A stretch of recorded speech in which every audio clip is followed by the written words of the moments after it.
Hey everybody, this is PK3 and I'm making a video of our 2001 Dodge Grand Caravan 3.8 liter engine, and what I'm going to be doing is I'm going to be changing the torque converter because of torque converter shudder. We have 188,000 miles on her. Right now I do the maintenance myself. And right now I have not gotten started. I'm pretty much just getting set up. So what I'm going to be doing is throughout the video I'm going to show the progress. But basically right now, to start, I'm going to remove the battery entirely. So this way I'll have room to get to the different bolts up here on the top of the transmission and bell housing bolts. I'm also going to be moving the wiper cowl here, so that I'll be able to access the rear engine mount. And I'm also going to drain or siphon out as much fluid as I can through the transmission fill tube here. I'm going to drop the pan, check it to make sure that there's no metal in the pan, big chunks of metal. And I'm also going to install a Dorman oil transmission oil pan that has a drain plug to it. So right now the car is not jacked up. I will be working in our garage on jack stands, and I'll be back as I make progress.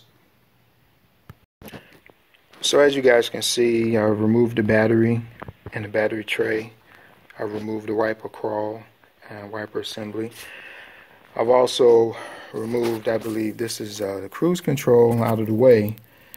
And right now, if you look down in here, there's a whole bunch of cables. And then with the Chrysler connectors, which is like this one here, where you have to move the red tab out, it is such a pain trying to get to these because a lot of them are in a position that I can't even get to them easily.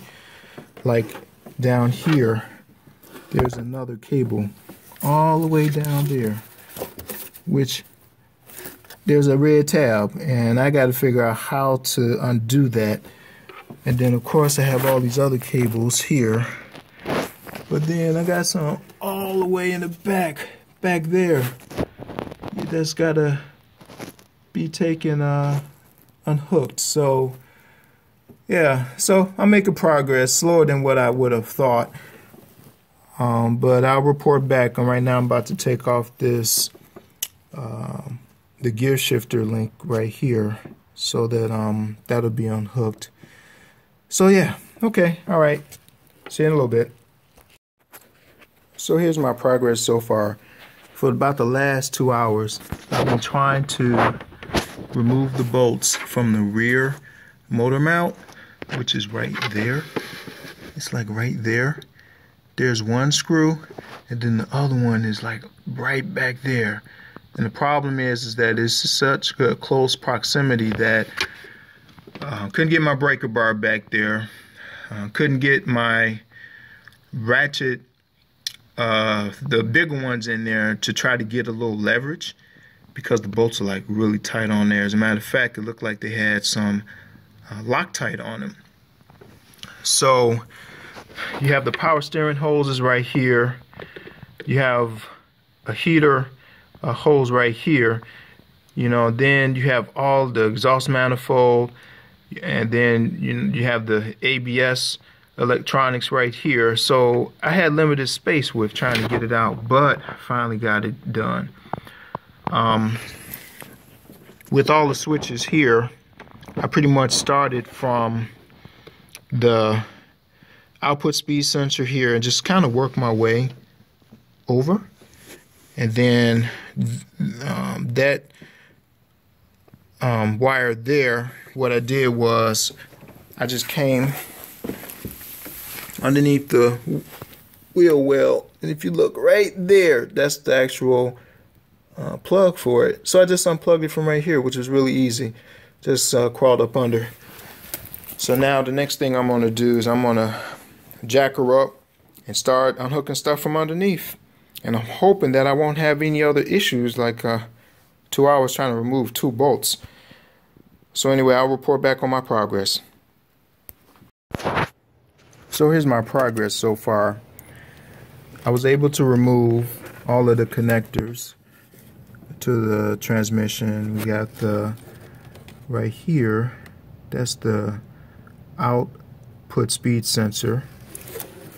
Further over this way, which is, I believe further back that way, is the input speed sensor. I removed both hoses, which you can see down there. Oh, there's the speed sensor right there.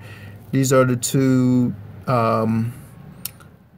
hoses. I believe this one is going out to the transcooler, and I believe this one's going in. I have to look at the paperwork.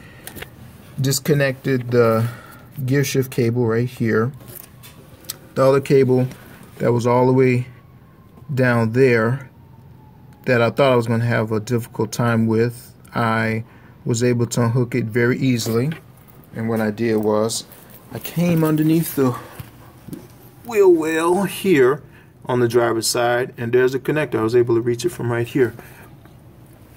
And took me about 2 hours, but I was able to get the 2 rear engine mount bolts out back there. And also there's another sensor here, which I think is a crank shaft sensor, I believe.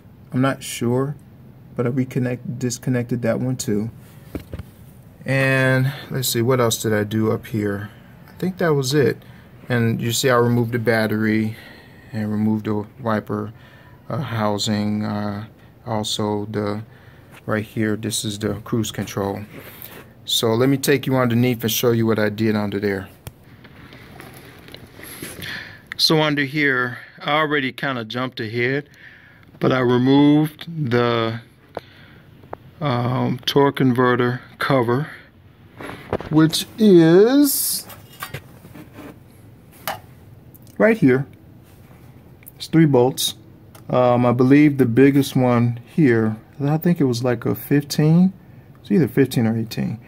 These 2 right here are 10 millimeter. The torque converter bolts are an 18 millimeter. And what I did was, as you can see right here, I marked the hole because there are multiple holes on here. And I'll show you how I crank the engine, rotated it clockwise in order to get all of the bolts out. So it's only 4 that I was able to, there's only 4 that need to be removed. Then, see, there's their bolt right there. Now, back here, obviously this is the one of the CV axles. But right here, right up there, that's the last bolt holding the rear engine mount. Once I unhook that, then I'll be able to, it'll be disconnected from the actual engine mount. Then right up in here, right up here, and these 2, actually it should be, yeah, these 2 here, there was a bracket, which I'll show you, which is right here. It's this bracket right here, and this one right here. When I reassemble it, I'll come back and show you that, but I had to take that out too. So now what I have to do is, there's another bolt here that needs to come out. Then up here in the front, I've got to unhook, actually I have to take out the whole front engine mount. So there's going to be 3 bolts here, which I think are 15, I think. Take the bracket off right here. It's 1 bolt here. Then there's another one up on top. Then I have to take the starter out. And then there should be this bolt right here. That's got to come out. And once I do that, the transmission should be ready to be unhooked, according to all the directions. So after I take all of this stuff out, I'll report back to you. So far, it's taken me about 5 hours to get to this point. Okay, see you soon. Okay, so here's a quick update. So right now, I was able to remove the axle from the hub here. This one wasn't too bad, but if you'll see right there, this right here is the ball joint, and this thing is hard to get to. So what I had to do was, sorry I didn't show it, was took the nut off here so I can push the CV axle back that way, because the clearance of this right here, I couldn't even get my ratchet up in there. So by me doing that, by being able to push the axle back, that allowed me to get my ratchet on there. Make sure that when you do this, that this ball joint stays in the knuckle here, because if you don't, it's going to spin, and there's no way. There's on top where you can put a star socket on there, but you won't be able to get it on there because of the axle being in the way. I was blessed to be able to get this side off. Then let me show you what happened on the other side. So on the passenger side, I wasn't so blessed to get it off the same way, because what I ended up having to do was I got it halfway off, thinking that, okay, hey, you know what, my ratchet got stuck on there because I couldn't get it off because of the nut. So I pried it down. Once I did that, the nut started spinning. I had no way to hold it. So what I did was I took the strut, took the bolts out, leaned it forward, took the axle out. Then I was able to have access to it from the top here, and I was able to use my star ratchet, which is, oh, what size is this? It's a T40. I was able to use it to get it off. So yeah, just make sure that you do this. And I was going to need a wheel alignment anyway, because I ended up messing up the threads on on the driver's side, tiled the tie rod, so I have 2 new ones to replace there. So I was already going to have to get an alignment. So this axle is out. The only other problem that I'm having now is I can't get this axle out. There is no indentation nowhere on here. Look at that. There's no indentation on there. So my pry bars, I got 3 different ones I'm using, trying to get this darn thing out, and I cannot get it out. I think I spent about 45 minutes trying to fiddle with this thing, trying to get it out, and I am still stuck, and I have no idea how to get it out. Trying to pull it, it's not coming out. So I'm still, praying on this one, and I'm hoping I'll come up with something soon, because really this is the holdup now. I can't move any further until this is taken out of here. So I'll report back once I'm done. I did replace these with aftermarket parts from AutoZone. Apparently, these here axles did not have that indentation on them, because the original ones that came with the van, they actually had them on there, and it was easy to pop them out with a pry bar.